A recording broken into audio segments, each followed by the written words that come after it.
The scene seemed like any other winter night, calm and unremarkable. Betsy Faria, a caring wife and loving mother, was home in her quiet neighborhood preparing for the evening's rest. But this December night would be anything but ordinary. That evening, Russ Faria, Betsy's husband, arrived home to discover an unimaginable horror awaiting him: his wife's lifeless body. The brutality of her murder was unmistakable, the kind of scene that haunts the soul. Panicked, Russ called for help, his voice shaking with what seemed like genuine horror as he spoke to the emergency operator. His words were quick, desperate, a man supposedly caught off guard by a scene of unimaginable tragedy. Yet, as the words left his mouth, questions arose. Was this the shock of a grieving husband? Or was there something just beneath the surface, a hint of guilt in the way he reacted, or perhaps in the way he didn't? Police arrived quickly, and news of the tragedy spread through the neighborhood, casting a dark shadow over the tight knit community. As investigators took in the chilling details of the scene, an unsettling question began to surface. Was this the work of an outsider, or was the answer much closer to home? With Russ's call and the gruesome discovery, a storm was about to unfold, and everyone would soon be asking, was he the devastated husband he appeared to be, or was this all part of a much darker performance? From the very start, detectives felt the weight of suspicion tilt toward Russ Faria. It wasn't just his proximity to the victim, it was his behavior, inconsistent and unsettling. They watched as his emotions wavered. His grief seemed real, yet somehow disjointed, and there were moments that hinted at something off, something that made the officers wonder if they were looking at more than just a grieving husband. The brutality of the crime, the intensity of the wounds left on Betsy spoke to an act fueled by rage, the kind often seen in crimes of passion. Neighbors and acquaintances began to come forward with stories of Russ and Betsy's relationship. Some said they were loving, others hinted at a darker side, at arguments that left Betsy anxious and neighbors uneasy. But was this all circumstantial? Could it truly explain the depths of violence seen that night? It was almost too perfect, too quick. Russ was a convenient target, the husband returning home to discover the horror, and, as the police saw it, perhaps the perpetrator. Yet, even as detectives focused in on him, a small voice in the back of their minds whispered, "Is it really this simple?" As investigators examined the scene, they uncovered a level of brutality that left even the most seasoned detectives unnerved. Betsy's body bore dozens upon dozens of stab wounds, each one a mark of fury and desperation. This wasn't a clean, calculated attack. It was raw, unrestrained, and disturbingly personal. The sheer number of wounds suggested a deeply rooted anger, the kind unleashed when emotions spiral out of control. Nearby lay the suspected murder weapon, smeared with evidence of the frenzied act. It was a blade from within the home, easy to access, which left detectives wondering, had this all been premeditated, or was it a crime of sudden, uncontrollable rage? The overwhelming force and savagery spoke of someone close to Betsy, someone whose emotions were intimately tied to hers. Yet, there was something that didn't fit perfectly into the theory. If this was Russ, as they believed, why did he use such excessive force? Wouldn't he have known how this would play out? The details were damning, yet somehow puzzling. They pointed toward someone close to her, but did they really point toward her husband? Russ didn't just claim he was somewhere else that night, he was adamant. According to him, he'd spent the evening with a group of friends, a routine gathering they'd had many times before. It was a simple story, seemingly credible, and his friends were quick to support it. each one gave the same account. Russ had been with them for hours, laughing, talking, completely oblivious to the horror unfolding back at home. But the police weren't buying it. Alibis can be manufactured, friends can be persuaded, and loyalty can run dangerously deep. Detectives questioned each friend, searching for cracks in the story, inconsistencies in their timelines, anything that would suggest they weren't being truthful. But the friends stuck to their story, firm and unwavering. This left investigators in a bind. Was Russ using these friends as a shield, creating a cover up to throw them off his trail? Or was his alibi truly ironclad, a frustrating barrier that protected an innocent man? Each interview with his friends only deepened the mystery, and as they examined his alibi from every angle, the question remained: were they looking at a clever manipulation or a genuine defense? In the midst of mounting tension, Pam Hupp stepped forward. A close friend of Betsy's, Pam offered what seemed like a critical piece of the puzzle, a haunting account of Betsy's last days. According to Pam, Betsy had been living under a shadow of fear, increasingly anxious and guarded. Pam claimed that Betsy confided in her, hinting that Russ could be a danger to her safety, that he had a side that few knew about. This revelation cast Russ in an even darker light and bolstered the theory that the husband was indeed responsible. But as detectives delved into Pam's testimony, they couldn't help but feel a lingering discomfort. Pam's words were bold, her statements damning, yet she spoke with a strange certainty, as if she had been preparing for this moment, waiting for the right time to come forward. How could she be so sure, so adamant about the threat Russ posed?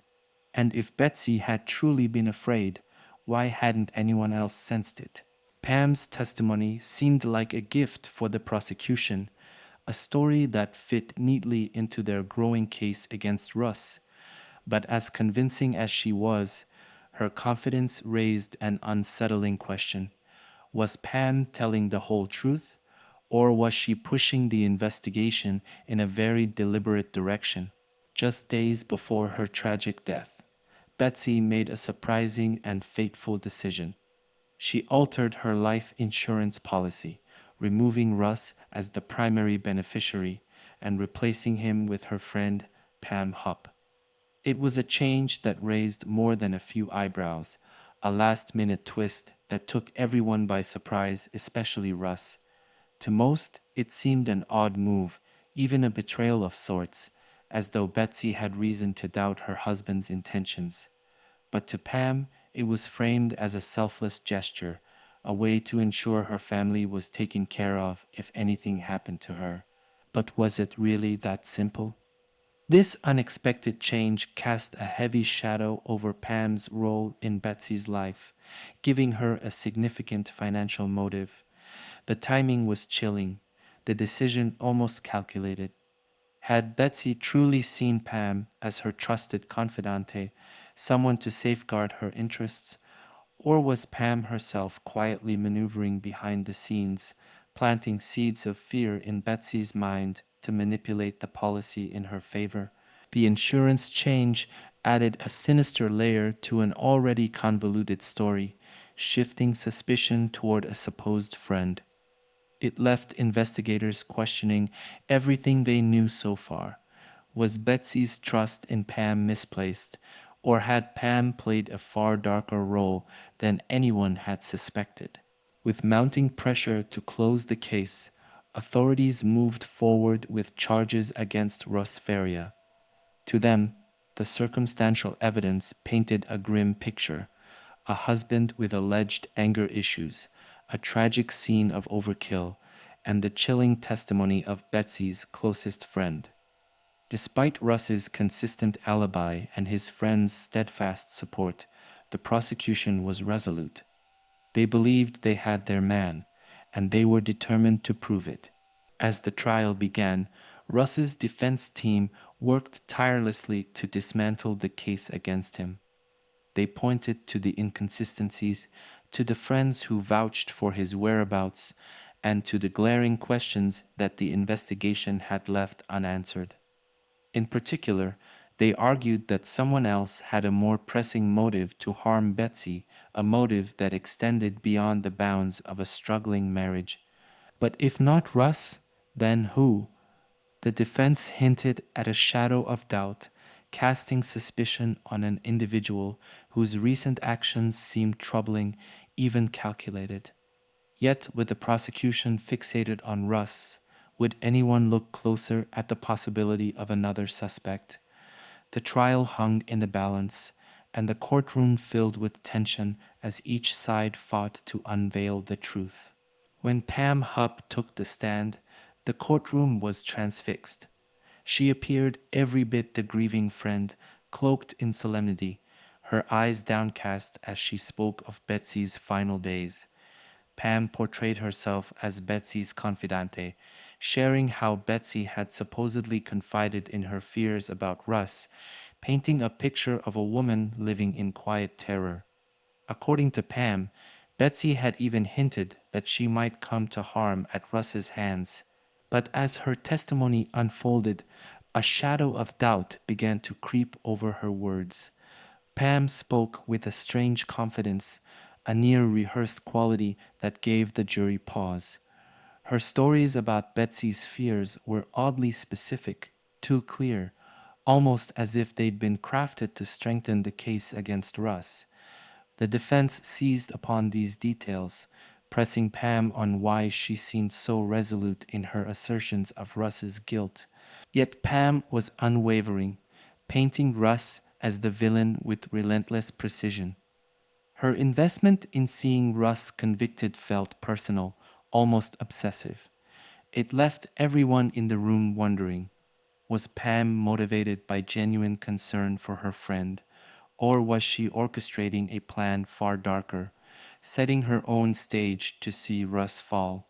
After weeks of tense arguments, scrutinized alibis, and impassioned testimonies, the jury returned with their decision. Against all odds and amid a web of conflicting evidence, Russ Faria was convicted. The courtroom buzzed with disbelief. Many couldn't shake the nagging sense that something crucial had been overlooked. For Russ, this was the start of a nightmare he'd never imagined. As he was led away, his family and friends watched in despair, their certainty of his innocence unwavering. Outside the courtroom, the questions only grew louder. The conviction was supposed to bring closure, but instead, it seemed to leave the case more tangled than ever. Russ's supporters rallied, insisting the real killer was still out there, hiding in plain sight. But if not Russ, then who had motive enough to kill Betsy? Was there someone close to her, someone beyond suspicion, who had orchestrated this tragedy? The case was officially closed, but beneath the surface, doubts and secrets continued to linger. It was a conviction that had left more questions than answers, and those questions were only beginning to unearth a deeper, darker truth. With Russ locked away, the case was considered solved, but only on the surface. Slowly, quietly, troubling inconsistencies in Pam Hupp's story began to come to light. Little details she had shared about Betsy's fears, the events of that fateful night, even her own whereabouts started to fall apart under closer scrutiny. Statements she'd made that had once seemed innocent now appeared strangely rehearsed, even calculated, as though she'd been playing a part in someone else's story. Detectives couldn't ignore the unsettling patterns emerging from Pam's narrative. Why had her timeline been so inconsistent? And why did she seem so intent on pushing all suspicion onto Russ, even when pieces didn't add up? The deeper investigators looked, the more it seemed that Pam might have been hiding something that went far beyond her role as a supportive friend. What had once been dismissed as minor discrepancies now hinted at a far darker truth. Could it be that the real threat to Betsy had been far closer than anyone had realized? And if Pam was hiding something, just how much had she buried? The door to a deeper investigation creaked open once more, with the disturbing realization that the case of Betsy's murder was far from over. With Russ fighting for an appeal, a fresh team of detectives took a closer look at the overlooked details of Betsy's murder. Their focus quickly zeroed in on Pam Hupp, the last person to see Betsy alive and, unsettlingly, the one who had the most to gain from her death. As they began re examining Pam's account, new cracks started to surface. Her once confident story now seemed riddled with contradictions, each retelling of that night shifting slightly, creating a tangled web of inconsistencies. Each question seemed to trip her up. Where she had been certain before, now Pam appeared evasive, struggling to keep her story intact. Statements about the insurance policy, her supposed concern for Betsy, and even her whereabouts on the night of the murder all began to unravel. Her motives, too, were brought into question. Was she the concerned friend she portrayed herself to be, or someone with a more sinister agenda? And yet, one mystery loomed over the investigation. Why hadn't Pam been considered a primary suspect from the beginning? With the life insurance policy change in her favor and her intimate knowledge of Betsy's life, her involvement should have raised red flags. But somehow she had escaped initial scrutiny.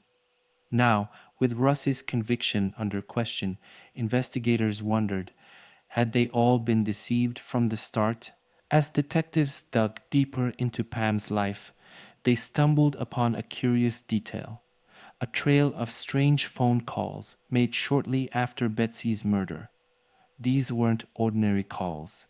Some were to people Pam hadn't contacted in years, acquaintances who barely remembered her, while others were to numbers that led nowhere, dead ends that hinted at something hidden just beneath the surface. What was Pam trying to cover up? To detectives, it seemed as though these calls were carefully calculated, like she was attempting to erase something or manipulate a narrative behind the scenes. Had she been contacting people to corroborate a story, or perhaps reaching out to silence loose ends that might threaten to unravel the secrets she guarded so fiercely? The more detectives traced her phone records, the more suspicious her actions appeared.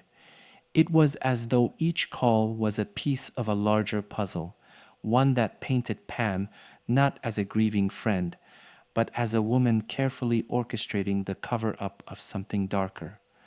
This new layer of intrigue only deepened their suspicions had Pam been pulling the strings all along. With every new discovery, Pam's once solid alibi began to unravel piece by piece like a fragile house of cards under pressure. Detectives had now poked so many holes in her story that it seemed only a matter of time before the truth came crashing down.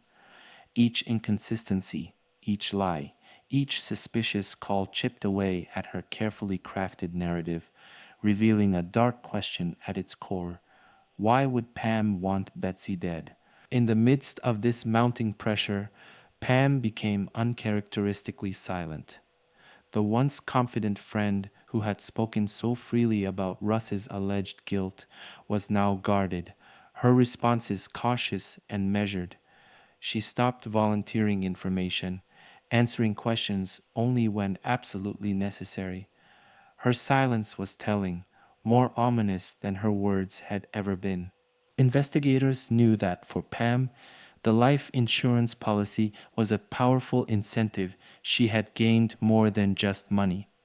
She had secured herself as Betsy's supposed confidante, inheriting not just her assets, but the role of the victim's grieving friend. Yet, the question lingered, was this only about money, or was there a deeper, more twisted motive hiding behind Pam's quiet facade? With Pam's credibility in tatters, detectives turned their attention to her finances, hoping the numbers might tell a story she couldn't manipulate. What they found was more than suspicious, it was damning. In the weeks following Betsy's murder, there was a noticeable influx of cash into Pam's accounts, money she couldn't easily explain away. The transactions were large and erratic, and while she claimed they were unrelated, authorities saw them as something far more sinister. The timing was almost too convenient, aligning closely with the payout from Betsy's life insurance. It was the missing link, a financial gain that painted Pam in an even darker light. Here was a woman who had inherited Betsy's final moments as her closest friend, and now, it seemed, Betsy's final assets as well. But the influx of cash raised more questions than answers. Did Pam orchestrate this entire tragedy to secure her own financial gain?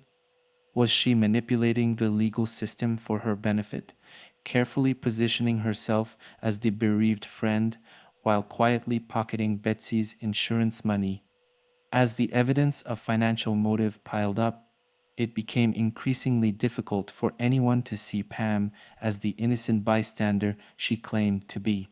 After years of incarceration, Russ Faria finally saw a glimmer of hope his conviction had been overturned.